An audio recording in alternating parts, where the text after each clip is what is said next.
الحمد لله وكفى وسلام على عباده الذين اصطفى أما بعد. أعوذ بالله من الشيطان الرجيم. بسم الله الرحمن الرحيم.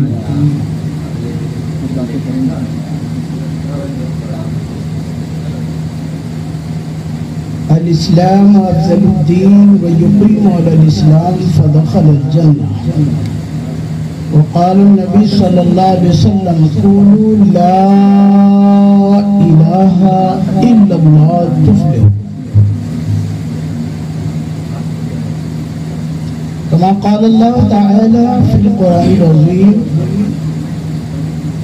إنما وليكم الله ورسوله والذين آمنوا. صدق الله العلي العظيم وصدق رسوله النبي الكريم ونحن على ذلك لمن الشاهدين والشاكرين والحمد لله رب العالمين.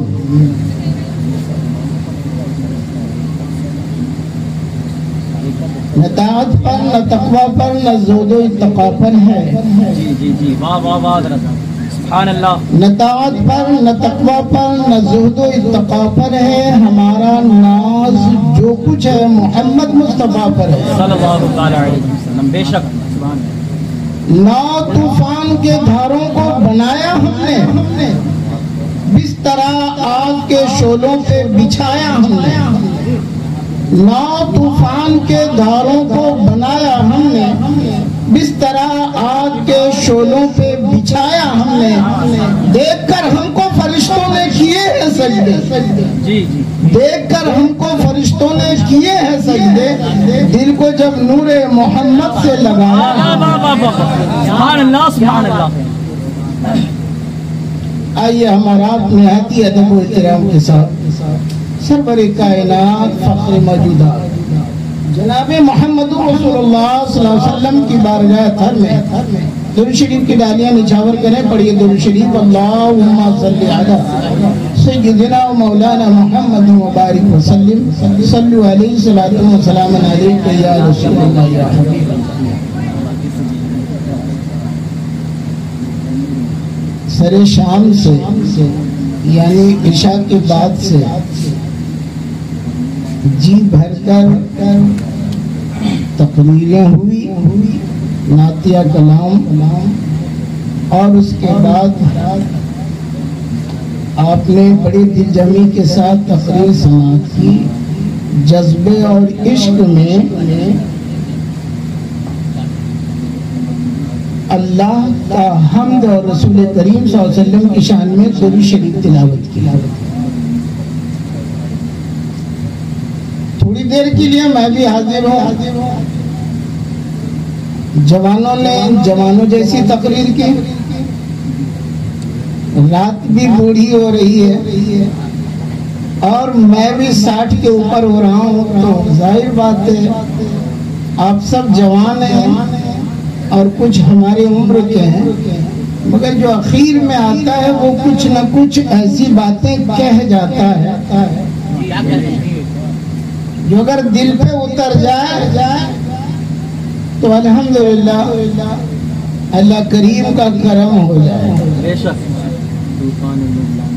بہت دیر تک میں آپ کے بیچ تقریر نہیں کروں گا،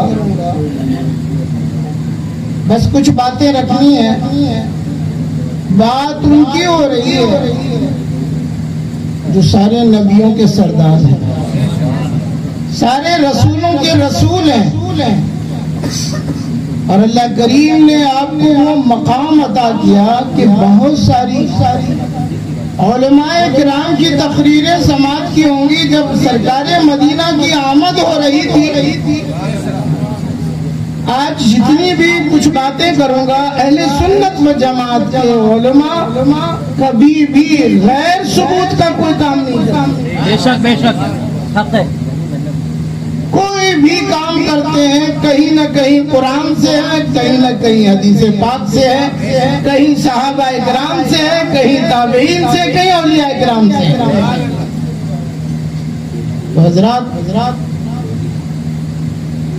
سرکار دو عالم صلی اللہ علیہ وسلم کا جن کا ہم کلمہ پڑھتے ہیں، جن کا نام ادب سے لیتے ہیں، یہ انہی کا مبارک مہینہ چل رہا ہے۔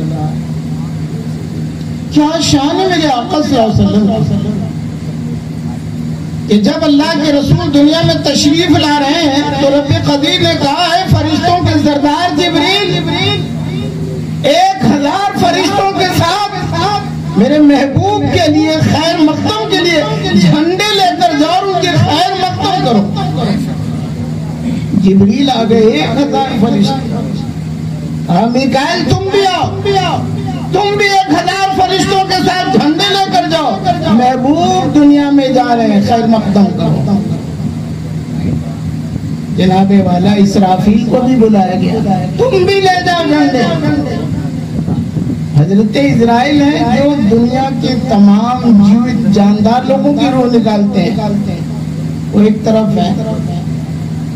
اللہ کریم کا کرم ہوا جب اے اسرائیل آج تمہاری بھی یہی ہے، آج تم کسی کی روح نہ نکالو، تم بھی 1000 فرشتوں کی جماعت لے لو اور جاؤ، محمد عربی دنیا میں تشریف لا رہے ہیں، ان کی خیر مقدم کرو۔ واہ جو ہے نا، کیا بات ہے۔ اب سنی حضرات یہ جو بھی کام کرتے ہیں جھنڈوں والا کام کرتے ہیں، بولو کرتے ہیں یا نہیں حضرات گرامی؟ تو ہم جو بھی کام کرتے ہیں وہ کہیں نہ کہیں ثبوت ہے، یہ ملائکہ کی سنت ہے۔ سرور کائنات جناب محمد رسول اللہ صلی اللہ علیہ وسلم نے فرمایا الاسلام افضل الدین، اسلام سارے دینوں میں سب سے افضل ہے۔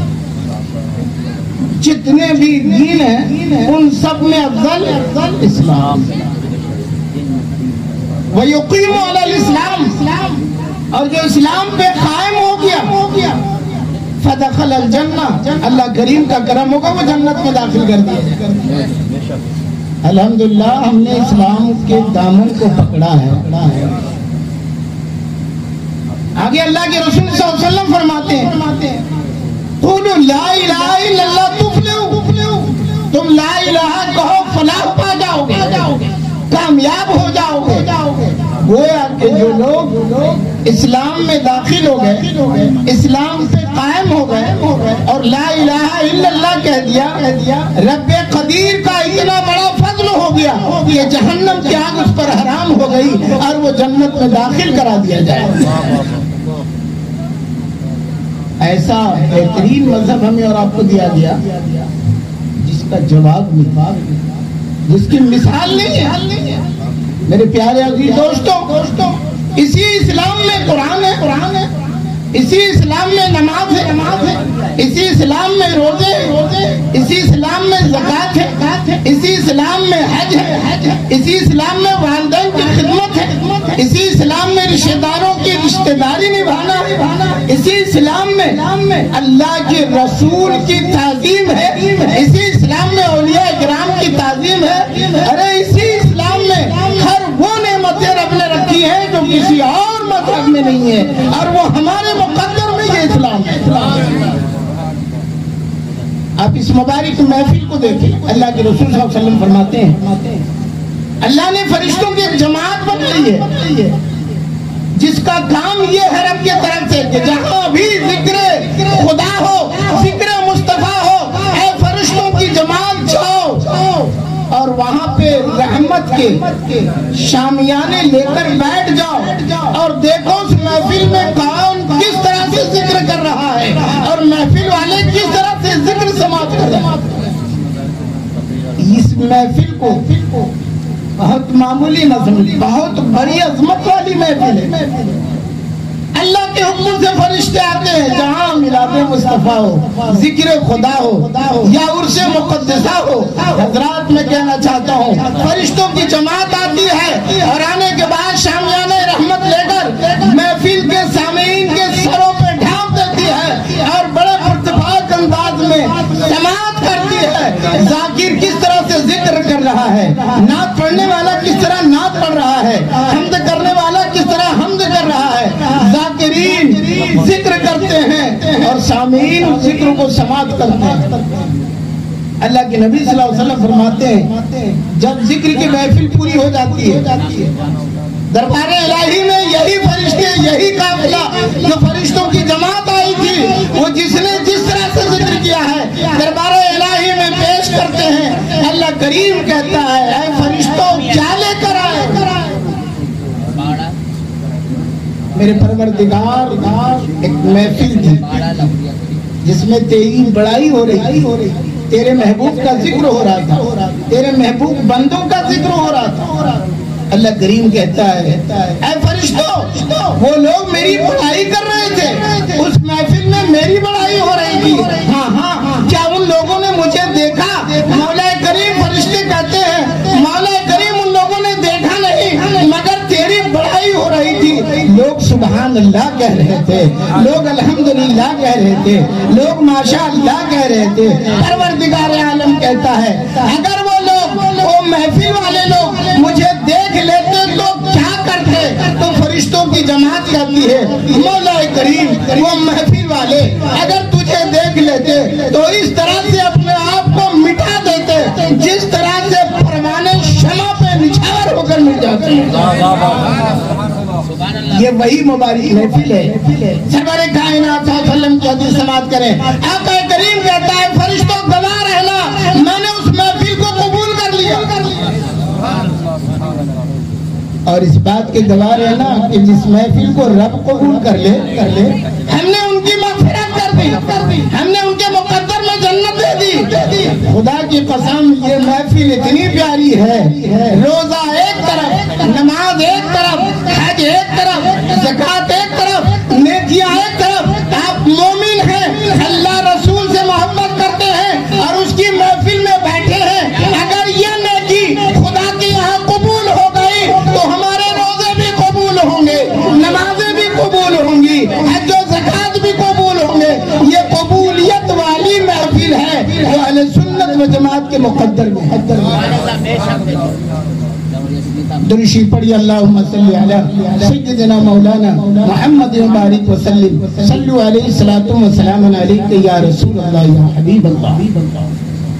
اللہ کریم نے قرآن عظیم میں ارشاد فرمایا انما ولیکم اللہ ورسولہ والذین آمنوا۔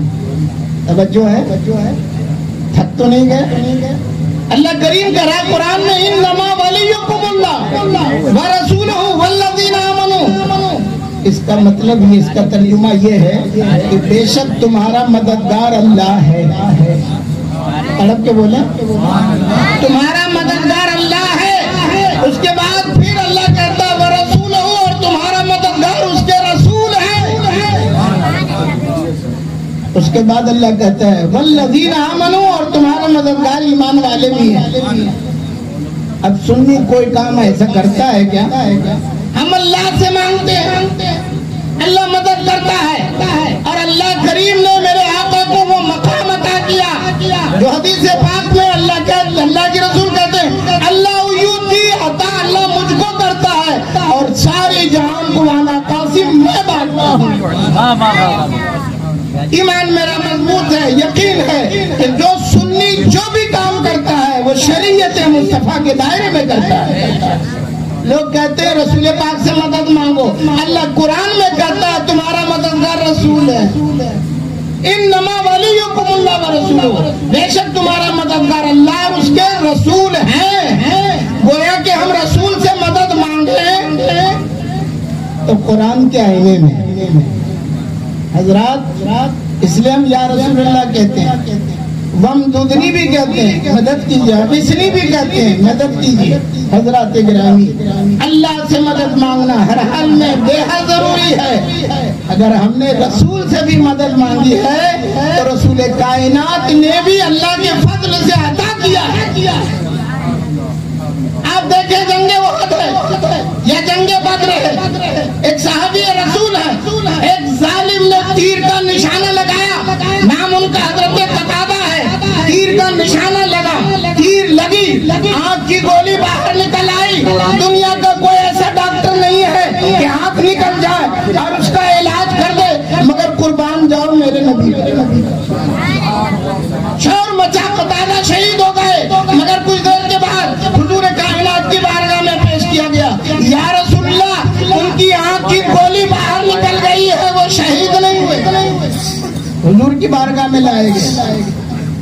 ہاں قتادہ تم تو جنتی ہو، یا رسول اللہ یہ تو اللہ کا فضل اور آپ کا کرم ہے۔ آقا فرماتے ہیں جنگ میں جس کا خروش لگ جائے اور خون کی لالی نظر آئے وہ بخشا جاتا ہے۔ تو یہاں خروش کی باتیں پوری آنکھ نکل آئی۔ آقا فرماتے ہیں تم جنتی ہو، اے صحابیوں دیکھو یہ قتادہ جنتی ہے، ان کی آنکھ کی گولی نکل گئی۔ حضرت قتادہ سر جھکا کر مسکرا کے کہتے ہیں یا رسول اللہ خوشی تو ہے مگر اتنی خوشی نہیں جتنی میں چاہتا ہوں۔ آقا کریم کہتے ہیں بولو تم کیا چاہتے ہو؟ کہنے لگے یا رسول اللہ میری ایک آنکھ بچی ہے اور میں ایک ہی آنکھ سے آپ کا دیدار کروں گا، میں چاہتا ہوں کہ یہ میری دوسری آنکھ بھی ٹھیک ہو جائے کہ میں بار بار آپ کو دونوں آنکھوں سے دیدار کروں۔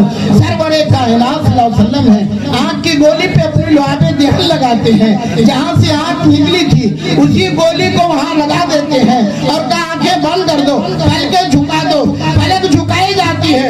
کچھ دیر کے بعد آقا کہتے ہیں آنکھیں کھولو، جب پلکیں کھولی گئی سرور کائنات نے فرمایا وہ آنکھ سے دیکھو جو آنکھ پہلے سے ٹھیک تھی۔ دیکھا حضرت قتادہ نے کہا اب اس آنکھ کو بند کرو، اب اس آنکھ کو کھولو جو تیری آنکھ کی گولی باہر نکلی تھی جس میں مصطفیٰ کا لعاب لگا تھا۔ جب اس آنکھ کو دیکھا تو حضرت قتادہ کہتے ہیں یا رسول اللہ اس آنکھ سے زیادہ روشنی مجھے اس آنکھ میں آ رہی ہے جس میں آپ کا لعاب پاک لگا ہے۔ تبھی تو بریلی کی امام نے کہا تھا سب سے اولا والا ہمارا نبی، سب سے بالا و والا ہمارا نبی، اپنے مولا کا پیارا ہمارا نبی، دونوں عالم کا دولہا ہمارا نبی، کام دیتا ہے دینے کو منہ چاہیے، دینے والا ہے سچا۔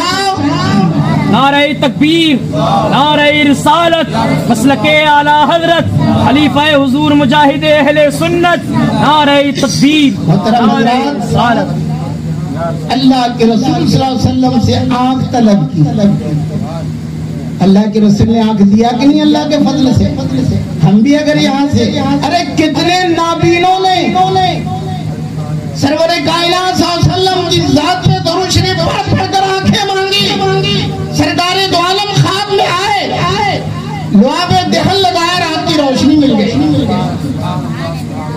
اعلیٰ حضرت رحمت اللہ علیہ کی ذات اعلیٰ حضرت ایسے نہیں ہے۔ اعلیٰ حضرت کو پیارے نبی نے وہ جام پلایا ہے، خدا کی قسم کیا خوب لکھتے ہیں اعلیٰ حضرت، سارے اونچوں میں اونچا سمجھیے جسے ہے اس اونچے سے اونچا ہمارا نبی، سارے اچھوں میں اچھا سمجھیے جسے ہے اس اچھوں سے اچھا ہمارا نبی، سب چمک والے اجلوں میں چمکا کیے اندھے شیشوں میں چمکا ہمارا نبی۔ اور اعلیٰ حضرت جو کہتے ہیں غمزدوں کو رضا مجدہ دیجئے کی ہے، غمزدوں کو رضا مجدہ دیجئے کی ہے، بے کسوں کا سہارا ہمارا نبی۔ سرکار دو عالم صلی اللہ علیہ وسلم بے کسوں کے لیے دنیا میں تشریف لائے، روتے رہے امت کے لیے، پوری جوانی میں جہاں وحدانیت کا اعلان اور رسالت کیا، جب کوئی طوفان کوئی ہوا آتی اور اس کی تباہی بربادی کے آثار نظر آتے، اللہ کے رسول سجدے میں سر رکھتے کہتے امتی امتی، اے اللہ میری امت کو بلاؤں سے بچا دے۔ پوری زندگی اللہ کی عبادت کے بعد اگر کسی کو یاد کیا تو امت کو یاد کیا۔ آج اس امت کو بھی چاہیے کہ سرور کائنات صلی اللہ علیہ وسلم سے سچی محبت رکھیں۔ قرآن عظیم کے پہلے پارہ میں اللہ فرماتا ہے الف لام میم ذالک الکتاب لا ریب فیہ ھدی للمتقین۔ قرآن کہتا ہے الف لام میم یہ وہ کتاب ہے جس میں کوئی شک نہیں، ہدایت ہے متقین کے لیے۔ کن کے لیے ہدایت ہے؟ متقین کے لیے، مسلمین کے لیے نہیں، متقین کے لیے۔ اور متقین کس کو کہتے ہیں؟ تقوی والوں، پرہیزگاروں، نیک لوگوں کو۔ اور متقی میں آپ جانتے ہیں کتنا حلال کھانا ہے، کتنی نمازیں چھوڑنی ہے، کتنے کسی کا حق مارنا ہے۔ کتنا کسی کا دل دکھانا ہے. ارے دن بھر الٹے سیدھے پیدا کرو اور نمازیں پڑھو، کیا آپ متقی ہو سکتے ہو؟ نہیں، بلکہ ضروری ہے. اللہ نے پہلے پارے میں کہا ھدی للمتقین، ہدایت ہے متقین کے لیے. ہمیں تقوی اور پرہیزگاری اختیار کرنی پڑے گی. سرور کائنات صلی اللہ علیہ وسلم کی ذات ہے، صحابی رسول ہے. نبی کریم صلی اللہ علیہ وسلم کی بارگاہ میں یہ بات رکھی جاتی ہے کہ یا رسول اللہ، سارے نمازی فجر میں آ تو جاتے ہیں سب، حضور دعا کے لیے آپ نے فرمایا دعا میں خود عبادت. حضرت ابو دجانہ آپ کی دعا میں نہیں رہتے، گھر چلے جاتے ہیں. حضور کیا وجہ ہے؟ آپ غور کیجیے. صحابیوں نے کہا یا رسول اللہ، وہ آپ کی دعا میں نہیں رہتے، نماز تو پڑھتے، دعا نہیں سنتے، آمین نہیں کہتے، گھر چلے جاتے. اللہ کے رسول سب دیکھ رہے ہیں، سمجھ رہے ہیں. بے شک حضرت ابو دجانہ کی آنگن ہے، اس میں بیچ میں دیوار ہے، اس طرف جس کا گھر ہے وہ یہودی کا ہے. اس یہودی کے آنگن میں کھجور کا پیڑ ہے جو پھلوں سے لدا ہوا ہے. اس کی کچھ ٹہنیاں حضرت دجانہ کے گھر کے طرف ہے اور کچھ اس کے طرف ہے. جب ہوا چلتی ہے تو پکی ہوئی کھجوریں حضرت ابو دجانہ کے صحن میں گر جاتی. حضرت ابو دجانہ نماز سلام پھیرنے کے بعد جلدی سے گھر آتے ہیں کہ کہیں ننھے بچے اٹھ نہ جائیں اور کہیں وہ کھجور اپنا سمجھ کر کھانا لیں. وہ ساری کھجوریں چنتے ہوں اس یہودی کے آنگن میں ڈال دیتے ہیں. یہی وجہ ہے کہ حضرت ابو دجانہ نماز فجر تو حضور کے پیچھے پڑھتے ہیں مگر دعا میں شامل نہیں ہوتے. صحابی کہے جا رہے ایک دن کہا حضور خاموش ہیں، 2 دن کہا حضور خاموش ہیں، تیسرے دن جب کہا تو اللہ کے رسول نے کہا نماز سے پہلے اے ابو دجانہ تو ابھی رک جائے گا، تھوڑی دیر میں جائے گا. حضرت ابو دجانہ اللہ کے رسول صلی اللہ علیہ وسلم نے فرمایا دجانہ تم میری دعا میں شامل کیوں نہیں ہوتے جبکہ دعا عبادت کی جان ہے؟ اے یا رسول اللہ، میرے ماں باپ آپ پہ قربان، معلوم ہے آپ کو میرا جو پڑوس ہے اس کی صحن میں کھجور اور اس کی ہے کچھ ٹہنی ادھر ہے، ہوا چلتی ہے تو کچھ کھجوریں گر جاتی ہیں، میرے ننھے منھے بچے ہیں. اللہ کے رسول میں جلدی سے جاتا ہوں، جو گری ہوئی کھجوریں ہیں وہ اس یہودی کے آنگن میں ڈال دیتا ہوں. یہ ہے تقویٰ، یہ ہے پرہیزگاری، یہ وہ شان ہے صحابہ کرام کی. اللہ کے رسول نے اس یہودی کو بلایا، کہا سن یہ پیڑ انہیں دے دو، اس کے بدلے میں 2 پیڑ دوں گا، 3 دوں گا، 4 دوں گا. یہودی تو ہوتے ہی ہیں بدماش. ابھی آپ نے دیکھا ہوگا فلسطین میں کیا برا کام ہوا ہے. شروع سے یہ لوگ پہ لعنت اللہ کی طرف سے برسی. کہا نہیں محمد میں نہیں اس دجانہ کو یہ پیڑ نہیں دے سکتا. کہا 4 5 ہم پیڑ دے رہے ہیں مدینے میں، کسی بھی باغ کا پیڑ دے دو. نہیں مانا. دوسرے دن کیا ہوا، خدا پیارے آقا کی بات کو کیسے ٹالتا. رب قدیر کا فضل ہوا، جو یہودی کے صحن میں جو اس کی پیڑ کی کھجور کی وہ پیڑ حضرت ابو دجانہ کے آنگن میں لگ گئی. نہ کھدی زمین نہ اکھاڑے جھاڑ، اپنے آپ وہ ادھر پیڑ اور وہ ٹہنیاں یہودی کی طرف. جب یہودی نے دیکھا بھاگتا ہوا نبی کے پاس آیا، کہا محمد 2 ہی پیڑ دے دو، ہم اسی پہ راضی ہیں. بس یہ بات ہے. واہ کیا بات ہے. سبحان اللہ سبحان اللہ. کام دیتا ہے دینے کو وہ چاہیے، دینے والا ہے سچا ہمارا نبی. محترم حضرات، اللہ کے رسول صلی اللہ علیہ وسلم سب پہ نظر رکھتے ہیں. اللہ کریم رب العالمین ہے تو میرے آقا مصطفیٰ صلی اللہ علیہ وسلم رحمت للعالمین ہے. پیارے نبی صلی اللہ علیہ وسلم سے سچی محبت رکھنا، سچی الفت رکھنا، یہی اعلیٰ حضرت رحمت اللہ علیہ نے پیغام دیا ہے. آج یہ عرس منایا جا رہا ہے اور جو شخصیت ہے مولانا ظہور ربانی صاحب کی، حضور مفتی اعظم ہند ہمارے پیر و مرشد ہیں، آپ کے بھی پیر و مرشد ہیں. اور آپ کے والد کو میں نے اپنی آنکھوں سے خوب دیکھا. کیا سادگی تھی، خوب دیکھا ہے میں نے آپ کو. حضرت تشریف لائے تھے، ایک شادی میں بھی آئے تھے، نثار کی شادی. حضرات گرامی، سرکار کی نظر مجھ پہ پڑی، میری نظر ان پہ پڑی۔ جب انہیں معلوم ہوا کہ مفتی اعظم ہند سے یہ بھی مرید ہیں، سینے سے لگایا، نہ جانے کیا سمجھا، سینے پہ لگا کر کے پھر اپنے ہاتھ کو میرے سینے پہ رکھا اور سر پہ ہاتھ رکھا اور کہا مولانا کام کرو، اللہ تبارک و تعالیٰ تم سے کام لینا چاہتا ہے۔ یہی مولانا ظہور ربانی صاحب ہیں، انہوں نے ایک نگاہ ڈالی، محبت اور پیار دیا اور ایسا بڑا کام مالویہ نگر کے سرزمین پہ کیا گیا جو گلشن اسلام کے نام سے پوری ساؤتھ دہلی میں سنیت کا ایک بہترین ادارہ ہو گیا۔ سبحان اللہ، واہ واہ واہ واہ واہ، اور حضور تاج زندہ باد الشریعہ زندہ باد۔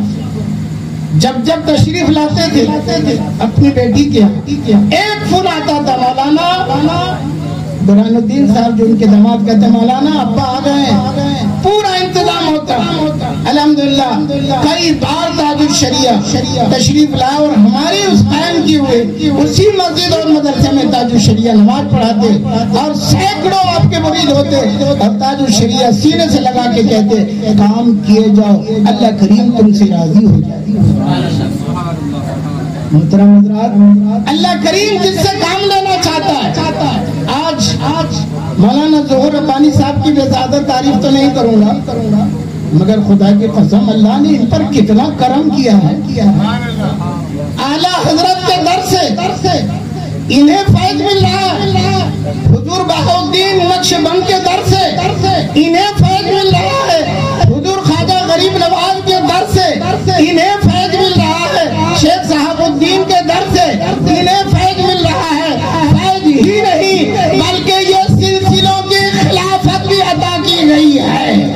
آپ قادری بھی ہیں، نقشبندی بھی ہے، چشتی بھی ہے، اور خدا کی قسم قادریوں کا مقام کتنا اونچا ہے، چشتیوں کا مقام کتنا اونچا ہے، نقشبندیوں کا مقام کتنا اونچا ہے۔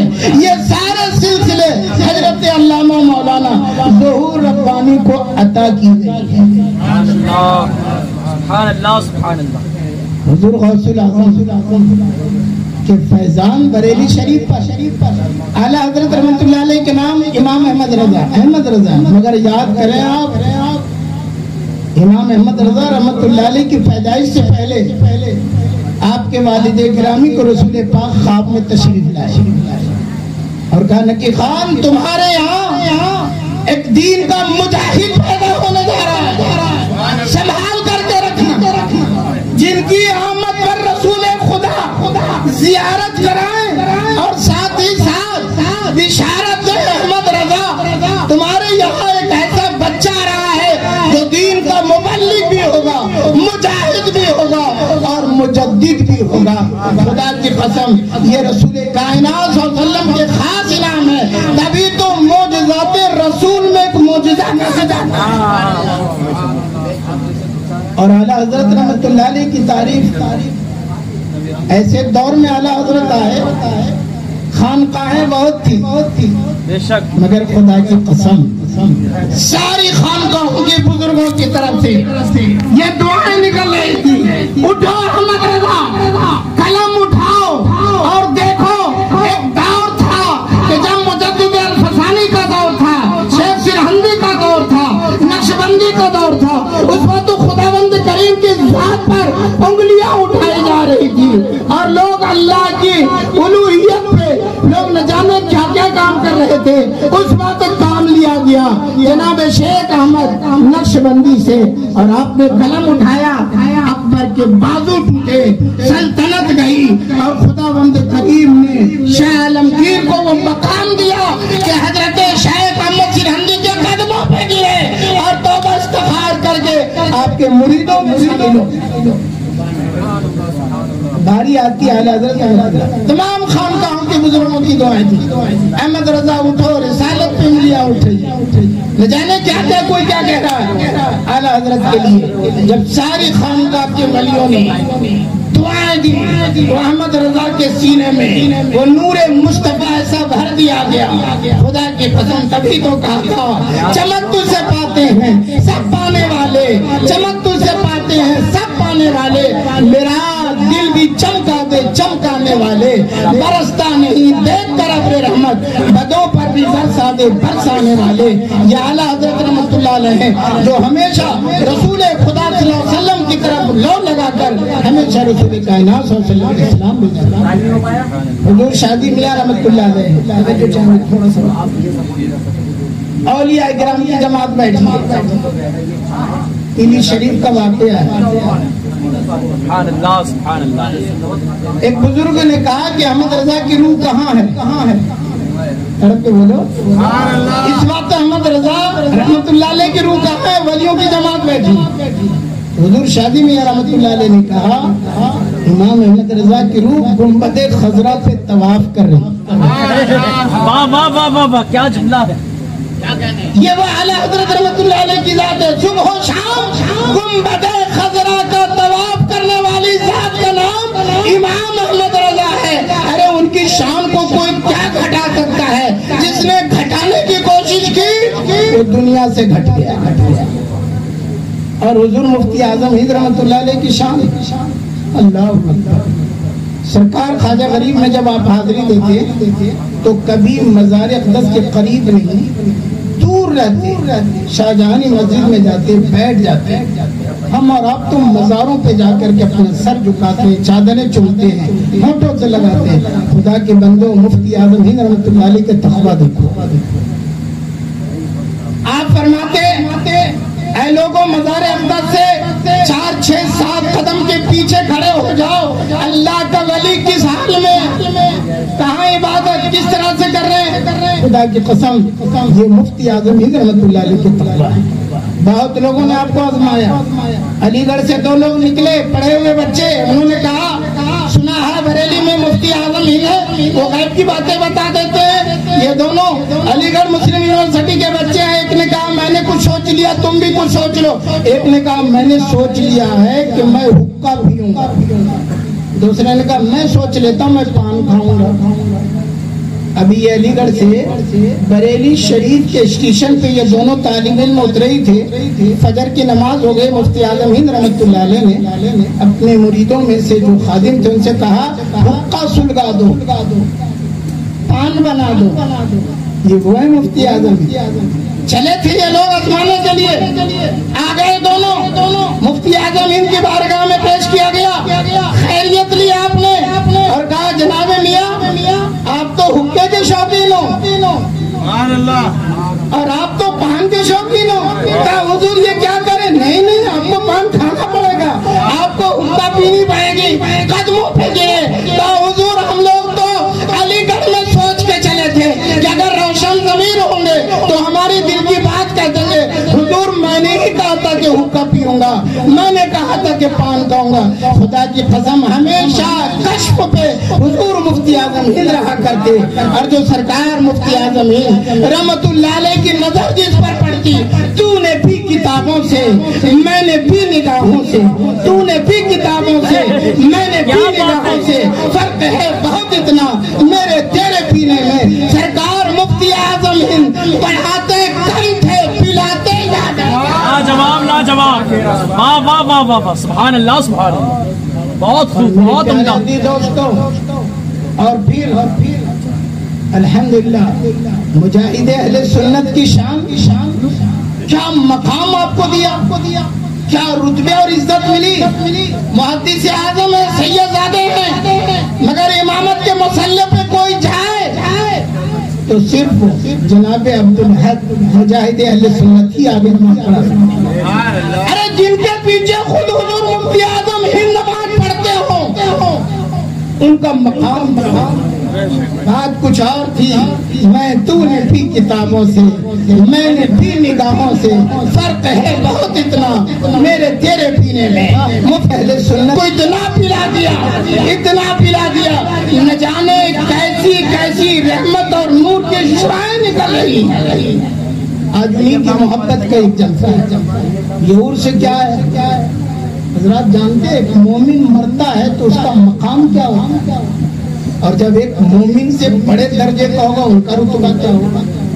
اللہ کے رسول صلی اللہ علیہ وسلم کی حدیث ہے کہ جب مومن کی روح نکالی جاتی ہے، مومن کی روح نور کے تھالے میں سجائے جاتے ہیں، پہلے آسمان پہ جاتے ہیں، پہلے آسمان کا دروازہ کھلتا ہے، فرشتے کہتے ہیں بڑی اچھی خوشبو آ رہی ہے، مبارکباد ہو. یہ کیا لے کے جا رہے؟ کہا مومن کی روح ہے. پہلے آسمان پہ مرحبا کی صدایں ہوتی، دوسرے آسمان پہ یہی ہوتا ہے، تیسرے پہ، چوتھے پہ، پانچویں پہ، چھٹے پہ.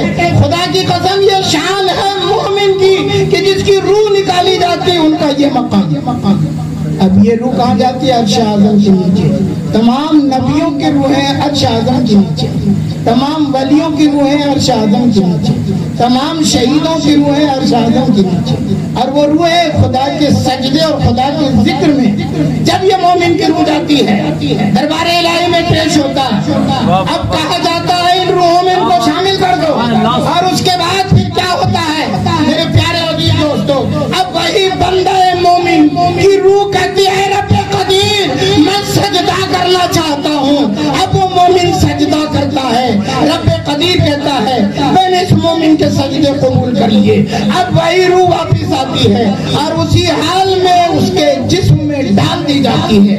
ارے جب ایک مومن کی روح کا یہ عالم ہے، جب ولی کی روح جاتی ہوگی تو کیا عالم.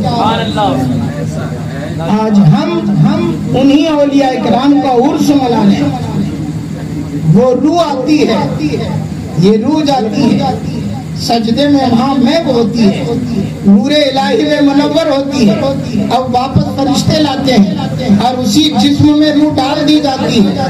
میرے پیارے اللہ کے رسول فرماتے ہیں جو روح ڈالی گئی وہ بالکل دنیاوی اعتبار سے وہ سنتا بھی ہے، دیکھتا بھی ہے، مگر وہ عالم برزخ میں ہے. اگر وہ کسی کی مدد کرنا چاہے تو لوگ اس کے مزار پہ جا کر مدد طلب کرے. اللہ کے ولیوں میں خدا نے وہ قوت دی ہے کہ وہ قبر کے اندر رہ کر کے بھی مدد فرماتے ہیں. سرور کائنات صلی اللہ تعالی علیہ وسلم وہ مقام اس امت کو پروردگار عالم نے اس امت کو عطا کی ہے کہ دنیا میں بھی عزت، قبر میں بھی عزت اور حشر کے میدان میں بھی عزت ملے گی. ہدی للمتقین، ہدایت ہے متقیوں کے لیے. میرے پیارے عزیز دوستو ہمیشہ اللہ سے محبت کرو، رسول کائنات صلی اللہ علیہ وسلم سے محبت کرو، اولیاء کرام سے محبت کرو اور اس طرح سے جو محافل ہوں ان محفلوں میں بیٹھو، علماء کرام کی زیارت کرو اور پیران عظام کے قدم بوسی ہو کر ان سے دعا کی درخواست کرو. اللہ نے بڑا اونچا مقام عطا فرمایا. یہ عرس مبارک آج چھوٹی تعداد میں ہے. ابھی بریلی شریف کی تقریر آپ نے سنی تھی کہ اب ہزاروں نہیں، لاکھوں نہیں بلکہ کئی لاکھ کا مجمع پورا بریلی لنگر کھاتے کھاتے مست ہو. مجاہد اہل سنت کو جنہیں مفتی اعظم ہند نے کرم فرمائی کہ ان کا بھی عرس لاکھوں میں جائے گا انشاءاللہ.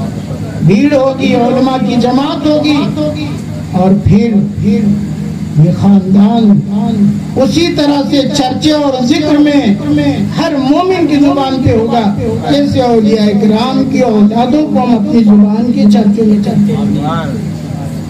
ناؤ طوفان کے دھاروں کو بنایا ہم نے، اس طرح آگ کے شعلوں پہ بچھایا ہم نے. دیکھ کر ہم کو فرشتوں نے کیے ہیں سجدے، دل کو جب نور محمد سے لگایا ہم نے. قرآن عظیم کی آیت پڑھی انما ولیکم اللہ، بے شک تمہارا مددگار اللہ ہے، ورسولہ والذین آمنوا، اور ایمان والے ہیں. ہمارا عقیدہ قرآن پر ہے، اللہ مددگار ہے، رسول مددگار ہے، ایمان والے اولیاء کرام بھی مددگار ہیں. اللہ تعالی ہمیں اور آپ کو نیک عمل کی سعادت نصیب فرمائے. سکون پایا ہے بے کسی نے، حدود غم سے نکل گیا ہوں، خیال حضرت جب آ گیا ہے تو گرتے گرتے سنبھل گیا ہوں. میرے جنازے پہ رونے والوں فریب میں ہو بغور دیکھو، مرا نہیں ہو غم نبی میں لباس ہستی بدل گیا ہوں. وما علینا الا البلاغ. السلام علیکم.